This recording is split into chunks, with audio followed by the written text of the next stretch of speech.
Good evening, all, and welcome to this evening's live hangout where we're talking about crowdfunding for heritage.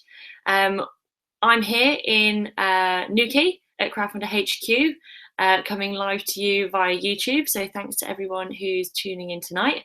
What we're going to do is go through some tips, some advice, some guidance on how to set up a crowdfunding project. We're specifically looking at heritage focused crowdfunding projects tonight, but a lot of the advice that we'll be giving out will be relevant to a broad range of projects. So if you're not necessarily doing a heritage project, do please keep watching. There should be some good stuff for you as well. So what I'm going to do now is go over to a little presentation that I've prepared, and hopefully so all of you can see that. Let's see if I can get that up there now. Okay, great. Just double check there. Okay. Fantastic. So hopefully you can all see what I'm seeing here with our Crowdfunding for Heritage workshop presentation. So a little bit about us, first of all. We're here at Crowdfunder. We're the largest rewards-based crowdfunding platform in the UK. We're growing and growing every year. We get around about 100 new projects added every day. And you can see just from looking at some of the stats on there, how much crowdfunding has grown since back when we sort of started around 2013. So first of all, a little bit on the types of crowdfunding. Now, some of you may have heard of the different types. You may not be quite sure how one varies from the other. So first one on the left, the donation type of crowdfunding, that's sites like Just Giving you might have heard of, whereby you can literally just contribute an amount of money towards a charity fundraise or something like that. I know I get lots of messages about friends who are running marathons and cycling to Paris. So a lot of that kind of thing will be a straight donation via an online platform. Next, we have rewards, which is where we sit. That's very much what we specialise in, is rewards crowdfunding. So in this instance, it's a two-way exchange. You do get something back in return for that contribution. What that might be may vary depending on the project, but it's a very straightforward exchange. There's no giving out of shares, there's no equity involved, you don't have to pay it back, it's just that straight swap. Now, equity, right down at the other end of the scale, is of course where you're selling a share or number of shares in your business. Community shares works very, very similarly, except for it's specifically for community groups, for community assets. So ever so slightly different. If you're interested in finding out more about any of these, please do head to our website, where we've got lots of information. Of course, final one to mention is lending. You may have heard of sites like Cedars, for example, whereby instead of borrowing money from a bank, it will be that you can actually borrow money from a number of people like you and I, and you can sometimes get some better rates by doing it through that way. So we're going to talk, as I say, about rewards specifically today. So just use a little bit of an example to explain exactly how this works, so that rewards crowdfunding is really, really clear. So we've got Phil here from Leeds Bread Co-op over there on the left. Now, Phil wanted to open his bakery in Leeds. He needed around about £8,000 for all the equipment, the ovens, for kitting out the inside that he needed in order to make his business happen. He went to the banks. They wasn't able to borrow any money, the money that he needed for this. It was a difficult time. Not many people were lending. He didn't have any sort of inheritance or massive savings he could fall back on for this part of the business. So he decided to crowdfund instead. And this was right back in 2013 now. So he put his project live. He was live for 49 days. And over that period, community from Leeds, from all sort of around where he was, could come on, pledge a amount of money, whatever that might be, and they get something in return, depending on obviously how much it is that they pledge. So for example, it might have been that if you pledge £100, you get a loaf of bread every week for a year, for example. It might have been if you pledged £30, you could get a custom specially made birthday cake or another cake for an anniversary or something. So it's things that he would be possibly making already, things that are at his disposal that he can give away as rewards.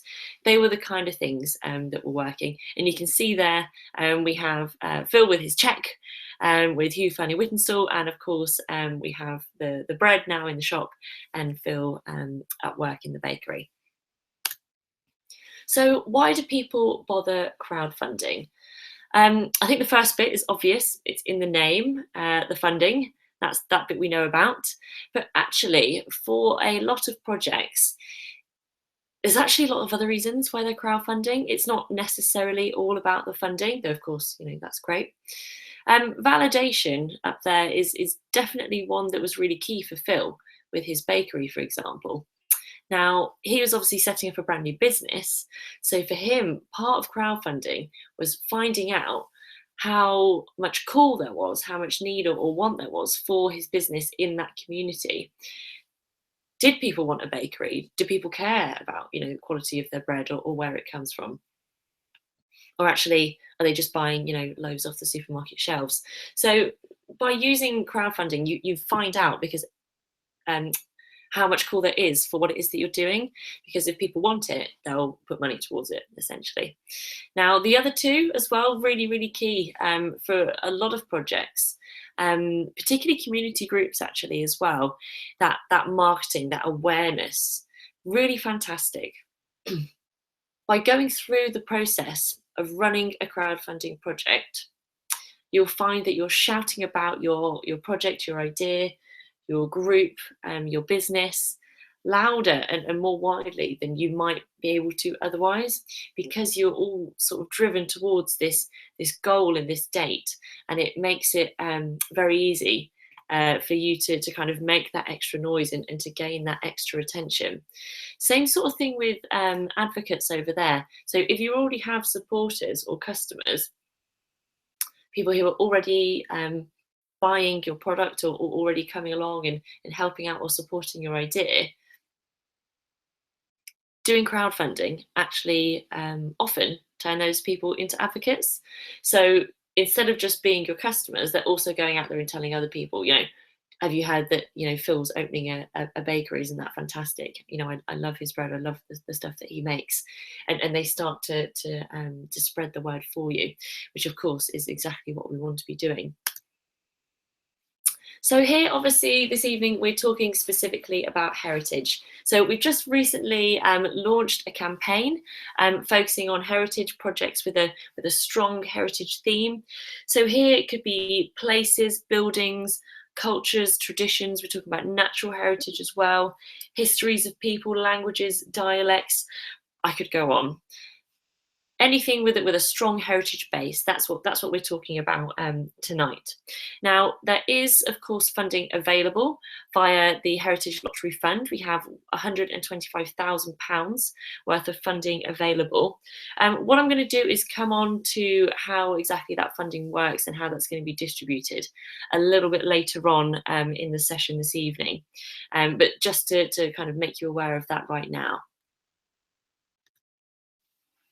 So where we're going to go from here is go through the 3 main steps on setting up and launching a successful crowdfunding project. So we're going to start with step 1, of course, right at the beginning, planning your project. Now we can break this down into 3 key elements. Building your team, which is where you find people around you, people that you know, people maybe from your organization, from the business, who have going to put their hand up and say, I'm happy to help out with this. It might be people who actually aren't involved at the moment, but they have a specific skill that you need in order to get things off the ground. So you normally want to have a project owner, the person who is the lead, the person cracking the whip, holding the reins, making those decisions and driving the project forward.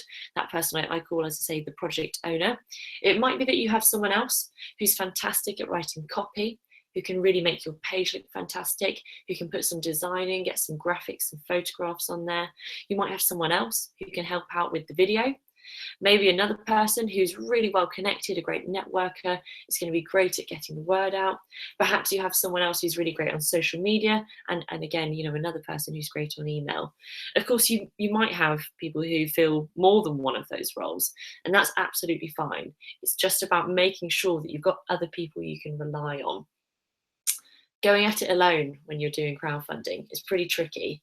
You definitely want to have some other people on your team. And I think most people who have run a crowdfunding project would definitely agree with that. Now, it's worth me mentioning at this point that all of this information is actually available in our Crowdfunding for Heritage pack, which you can download from the Heritage campaign page. If you go crowdfunder.co.uk/heritage, you'll find a link down towards the bottom there where you can actually download that guide, that pack. And we've got in there, it's a bit of a workbook. There's a sheet you can fill out in terms of building your team, the different roles, the different skills that you need. And there's the same sort of thing for identifying your crowd. So this is actually, I'd say, one of the most important steps in putting together your crowdfunding project. It's figuring out who is that crowd. Who are these people who are interested in my idea?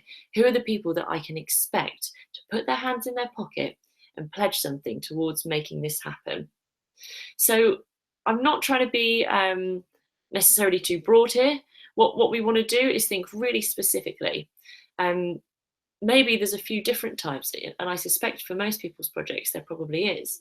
It might be that there's different pockets of people, some local, some not so local, some online, some people out there in the real world, maybe some young, some old, male, female, whatever that mix is for your crowd.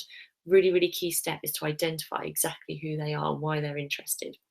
And of course, the final step in actually doing this planning stage is growing your crowd.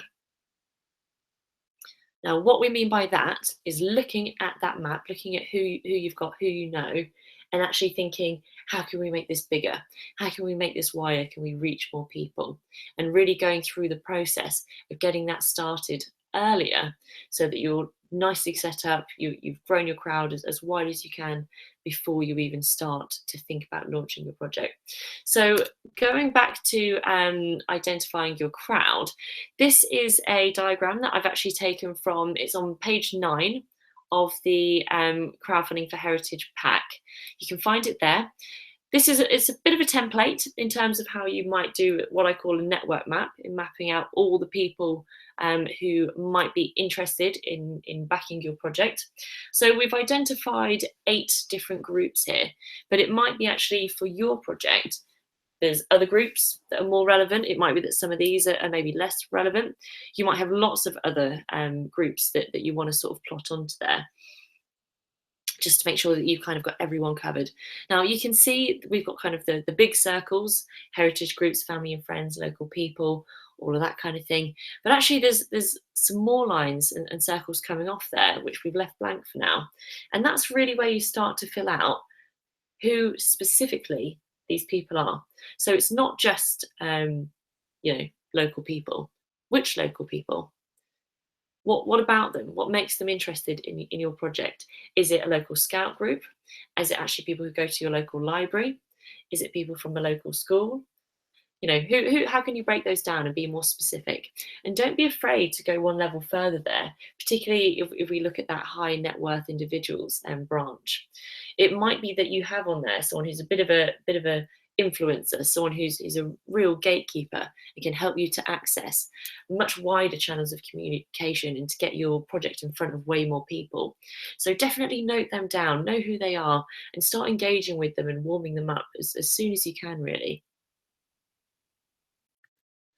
So now we're going to look at a quick case study, which is for a project that ran a couple of years ago now, actually, the Wave Bristol. Now they were looking to put in, it's basically a giant lake that you can surf on. It has a big machine that creates waves. They ran a really fantastic campaign right from the start. Obviously, you can see from the page here, they raised a huge amount of money. It really was a really wonderful success for them. So let's look at what they did in terms of growing their crowd. Here's a great example here. So we can see we've got some screenshots from Twitter, We've got some from Facebook, from Instagram, and over there on the left is Magic Seaweed, which is specifically an app that surfers use to check the surf forecast and to see if the waves are going to be any good. So for them, that was really a fantastic and very targeted way of them getting their project in front of people, the right people that they'd already mapped out onto their project plan, onto their network map, getting it right in front of them. And you can see the kind of headlines that we've got here. Bristol wins planning permission, Bristol takes huge step forward. So they've not even launched the crowdfunding project yet. They're really just getting people excited about what they're doing, so that at the point of going live, they're already in touch with as many people as possible. So looking at their timeline, you can see right from November 2013, when they got their planning, they came to a crowdfunder workshop in July of the next year, agreed the plan, the timeline, got the PR team on board, and then they started going into pre-marketing. We can see there, the launch event sold out in 3 hours. Fantastic. Campaign launched in November, and they hit that target and went into overfunding very, very quickly. So obviously for them, this was a really long lead up. There's over a year there. It might not be necessary for your project. Obviously, they were raising a really huge amount of money, over £200,000. If you're looking at a much smaller amount of money, it might be that this kind of a timeline would really be overkill. It's really not necessary. It of course depends on how well prepped you are at the moment, how much sort of pre-marketing, as we call it, you've done, how well nurtured your crowd already is, and how much time you have to dedicate to getting this done. Of course, if you're working full time at the same time as trying to run a crowdfunding project in the evenings, it might be that it will take you a little bit longer. And if this is kind of your full-time job. So we've made it all the way through to step 2, creating your project. So there's 4 key elements that make up the actual physical project, the page on the website on Crowdfunder. So we need to make a decision on target, decide how much it is you are looking to raise, get a video shot, write a description that tells your story, and add some rewards. So setting target it's actually a little bit of a balance between how much money you need in order to make your idea happen, and how much money you think is actually realistic from your crowd, from your network. Worth me mentioning that actually that target isn't the ending point for your crowdfunding project. If you hit your target within your allotted time, you hit 100%, you can actually put in, so it automatically updates, you can put in a stretch target. So if, for example, you were looking to raise 5,000, first of all, you hit 5,000, you've still got a week to go, you can add in a stretch target that might be 6, 7, 8,000, maybe 10 even, and that will keep updating, and that will keep your backers motivated. It will tell people that it's not over yet, the fat lady hasn't sung, we're still going, there's still things we can do with this money, and helps to really keep that ball rolling. So it doesn't kind of get to 100% and then stop. We want to push past to that stretch target. There's 2 different funding methods, options that you can choose from. You can be on all or nothing, and you can be on flexible funding. Now, all or nothing does exactly what it says on the tin. If you set your target to 5,000, if you don't reach that 5,000, you don't get nothing. There's no fee to you. There's no fee to any of your backers. They don't lose any money. You don't lose any money, but you don't get the money either. Nobody gets any rewards. Essentially, it just finishes unsuccessfully. The other option is flexible funding, which also known as keep what you raise, which is where whatever you raise, regardless of whether you hit target or not, you'll get that. The money will come from your backers, you have to give out the rewards. People often ask, why would I choose one or the other? And actually, for the majority of campaigns, the one that you should be looking at is all or nothing. It's a much, much stronger motivator. It's a much more poignant story when you're telling people that you're on all or nothing. We have to raise 5,000 or we don't get nothing. it's 5,000 or nothing at all.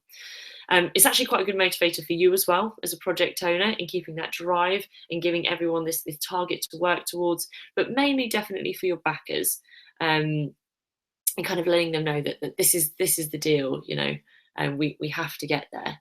Flexible funding is pretty good if you're a charity project, for example, and actually any amount of money that you raise can be put to good use.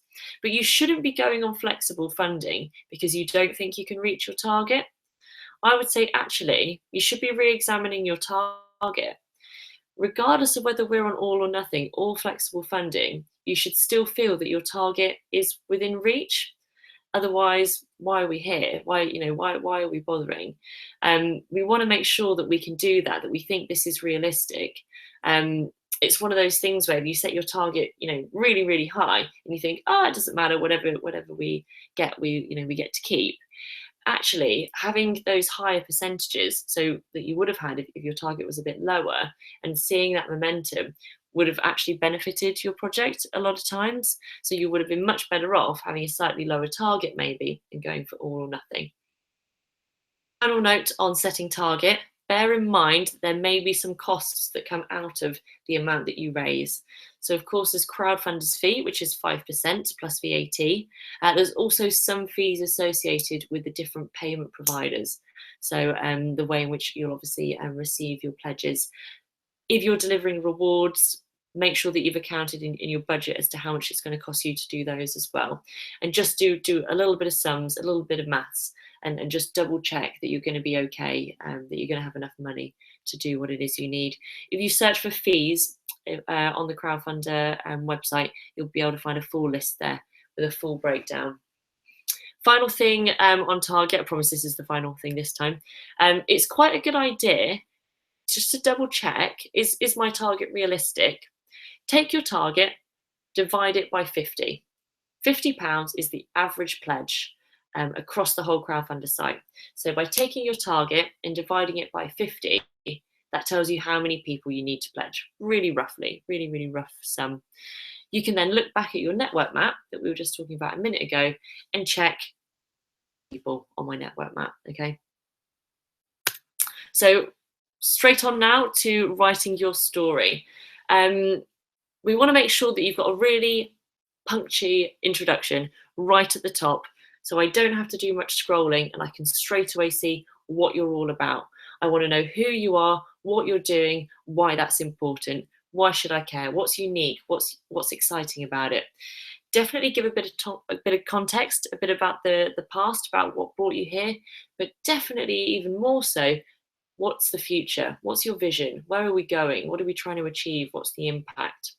It's always a good idea to include testimonials. So we've got some other voices on the page, people who like what you're doing, think it's great, kind of backing you up and giving you that credibility and that social proof. People sometimes like to do sections on their rewards, particularly if you have some very good rewards that you think are a real draw for your project. You can be visual in there, you can go into more detail and really sort of sell people on why your rewards are really worthwhile and of value. Final things, of course, is in terms of that visual texture. We want to make sure that we've got plenty of images. We've got photographs, graphics, drawings, whatever's relevant to your project. Really, we want to see what it is that your project's about. So if it's a building, show us the building, show us lots of photos of the building, from the past, maybe drawings for the future. We also want to see, and this is for every project, we really want to see real human beings, happy faces, people actually being engaged and enjoying your project, whatever it is that it might be. So even if, again, your project is about a physical space or a place or a natural space, we want to see people enjoying that space, people there, connecting with it and taking it in and having a good time there, or learning something. Because that's what this is all about, is making that human connection. We want people to connect with your project on a very real, very human level.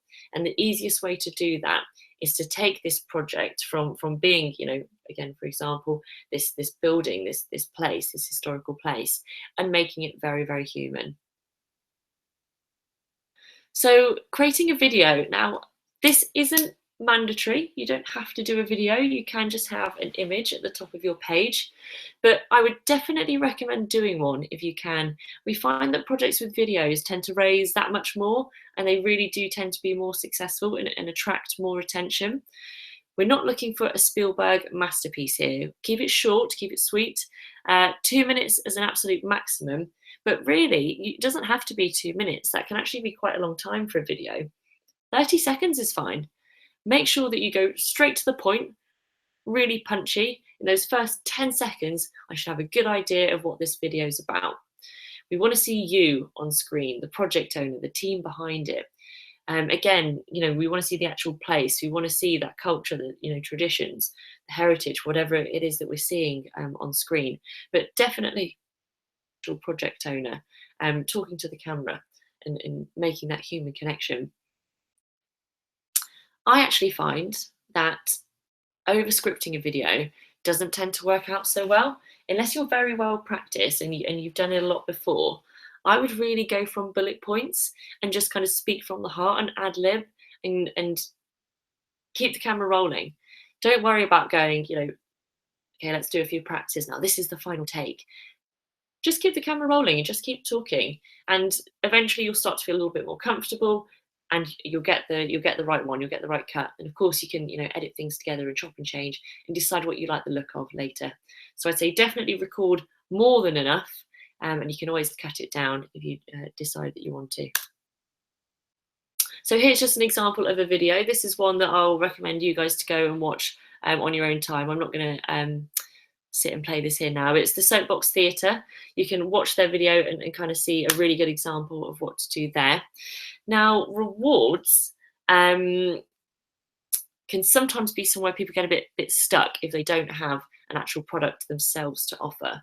But actually, when we're thinking about why people back crowdfunding projects, a lot of the time, and this will be particularly for heritage projects, it's actually just because they think it's worthwhile. They think that this is of value. They think that their money will be well spent by putting it into one of these kind of things. So the reward is really there as acknowledgement.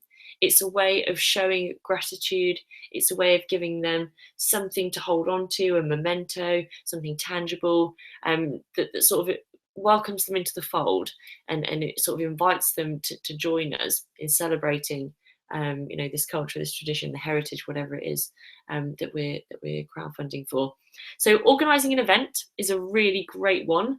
It's actually gets people through the door, gets bums on seats.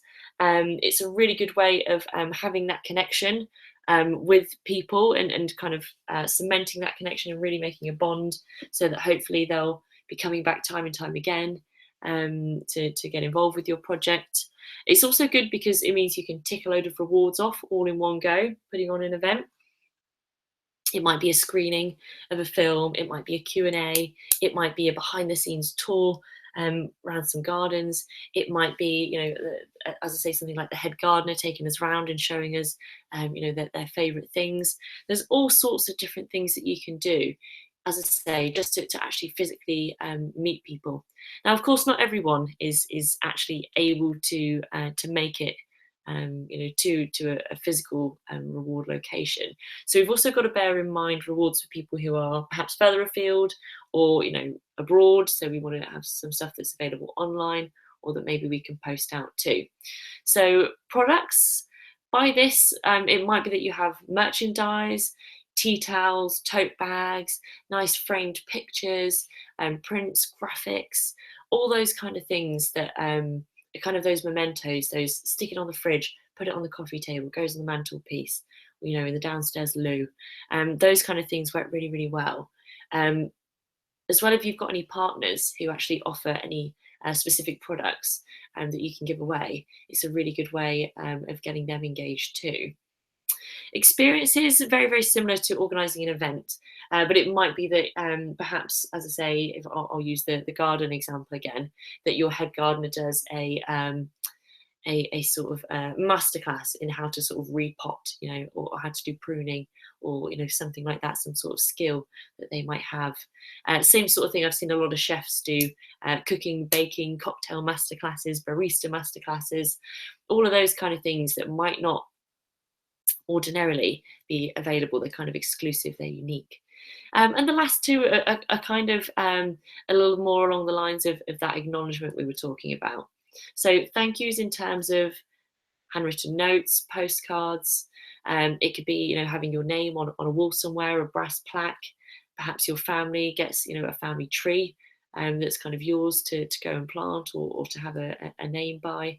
And sponsorship as well is a really, really good one, particularly for those bigger, chunkier pledges from organisations or businesses who want that opportunity to kind of put their hand in their pocket and just show their customers or their audience that this is something that's of value to them. So hopefully now we've got a pretty fantastic project page. We're ready to launch. So first things first, when launching your project, is get a date in mind, put something in the diary. Be aware of other things that are going on. Of course, you don't want to be launching your project on Christmas Day necessarily, if you know that that's not going to be a good time. People are going to be busy doing other things. Think about what days and what times your crowd are going to be engaged and online and accessible.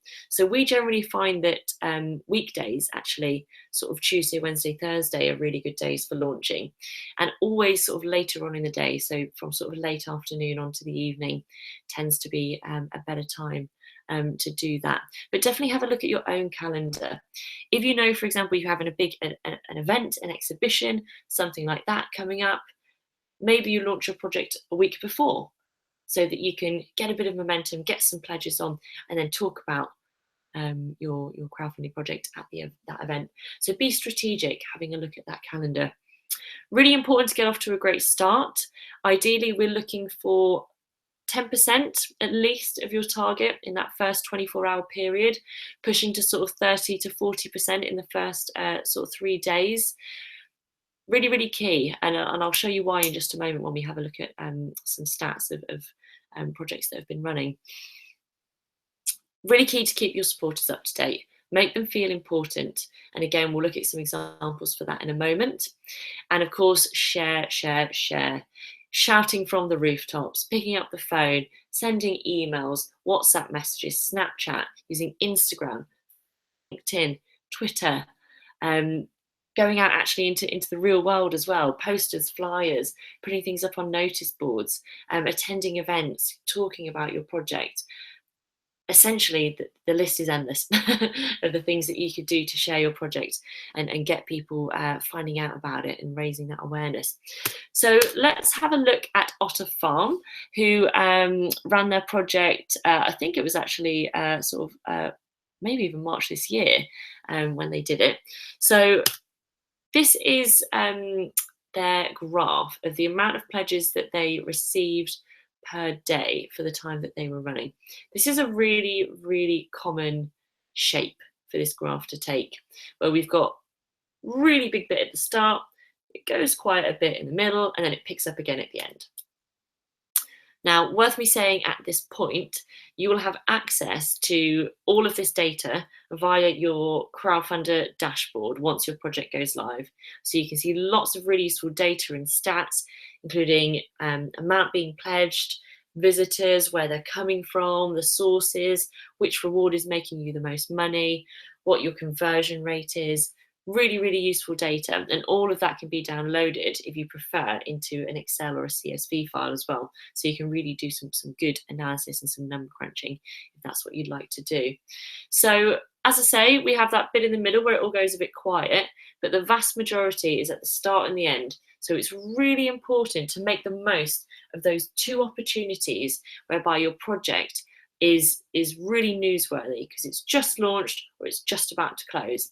That bit in the middle is really the bit you need to be prepared for in terms of having some other stuff going on, whether that's an event, whether that's releasing a new reward, whether that's getting all of your backers to change their LinkedIn to add a job title that they're a supporter. all sorts of different things that you can do. And we're always happy to kind of give suggestions of things that you can do if you do get in touch with us. So this is an example of a project update. You can do these once your project is live by clicking on the updates tab. It'll open up a little text box where you can type that in. Now, updates, two things happen when you send one. First one is it actually appears publicly on the updates tab for anyone to see. So it shows that you're doing things, there's things happening, there's new exciting news. It makes your project look very current and very busy and exciting, which is exactly what we want to go for. It also gets emailed directly to anyone who's backed your project, which is a really fantastic way of staying in touch with them, making them feel important, making them feel part of the team, so that they kind of get all the interesting news first, but also getting them to do stuff, getting them to send out messages, to share images, to do all of these things that we've been talking about that are great ways of raising that awareness. And of course, social media is a really, really key one. I'll mention here quickly some stats on social media. Round about 30 to 40% of pledges on most projects on Crowdfunder actually come from Facebook. Twitter's actually around about 10%. And email, again, sits at round about sort of 30 to 40%. So they're really the key ones. Now, it doesn't mean to say that Twitter is useless and we shouldn't bother with it. It's very good at raising awareness. It just doesn't necessarily translate into those click-throughs to pledges as much.